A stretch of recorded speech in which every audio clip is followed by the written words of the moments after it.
Hi, my name is Eric Dykstra. This is my action research project presented for the American College of Education for my research methods course.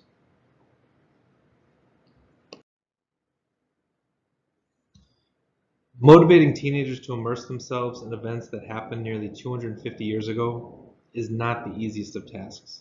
This is my daily challenge teaching United States history within the Juvenile Detention Center.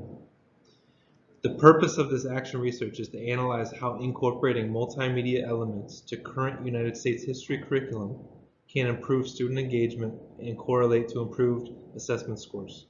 The main factor disengaging them from diving into the material is the amount of independent reading that takes place each unit. The problem here is that independent reading is a significant struggle that needs remediation to allow for individual student success.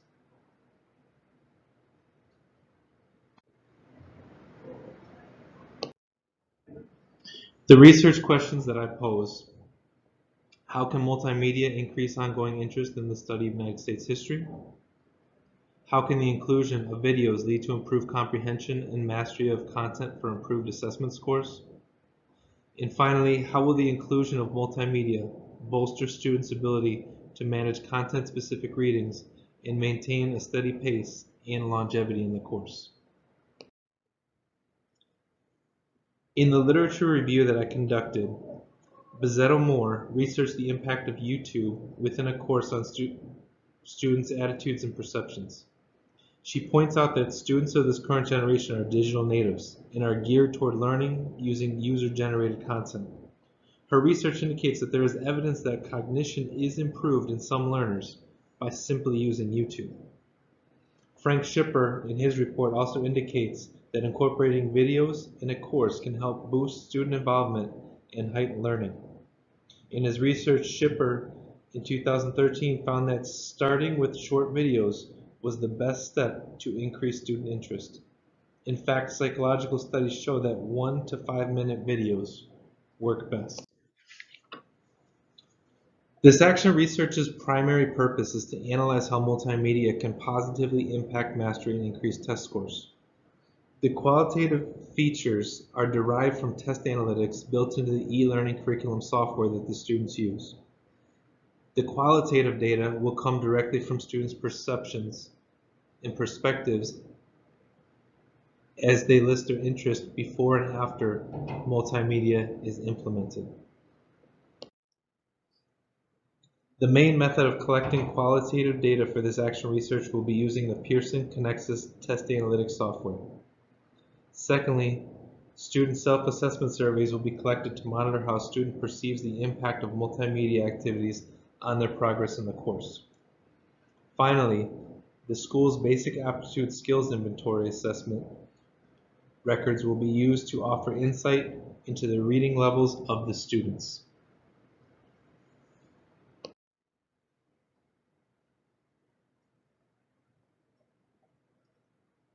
For the data analysis, the qualitative data clearly shows that the number of students who progress in the course drop off steadily after the first unit from 40 to 13 students. This report here will provide a baseline to represent student longevity prior to the inclusion of short content videos.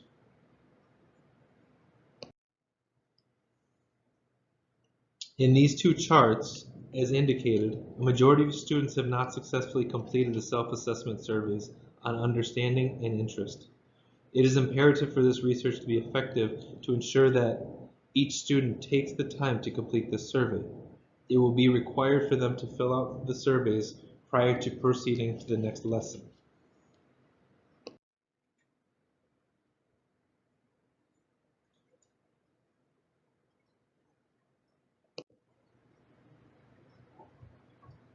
The future action plan that I intend to implement is to include multimedia supplementals to the currently used curriculum in the United States history course. The goal is to balance the heavy amount of content-specific readings so that the students receive enough information in the videos to allow them to better comprehend the readings. Take a look at the objectives that support the goal of increasing student engagement and continued study.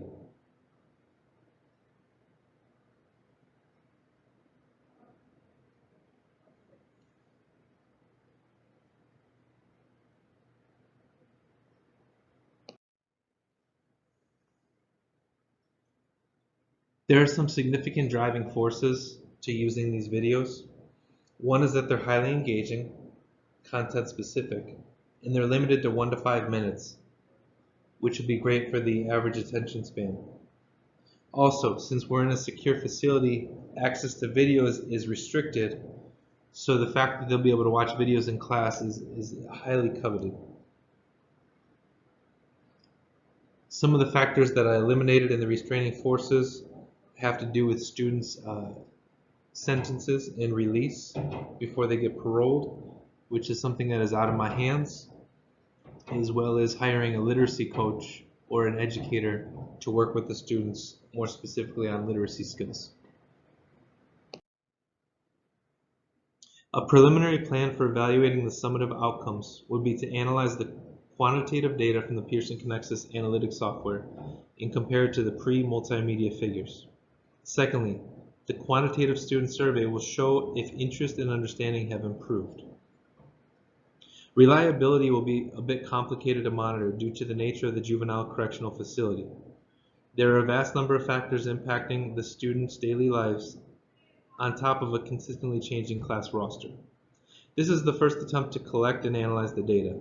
Changes will be necessary and improvements in reliability and validity will be made. Also, currently this action plan will be difficult to reproduce in other environments. However, through further trials and adjustments, I hope to expand its effectiveness to other similar facilities statewide. Overall, this action research is designed to investigate the potential benefits of incorporating multimedia into the current United States history curriculum.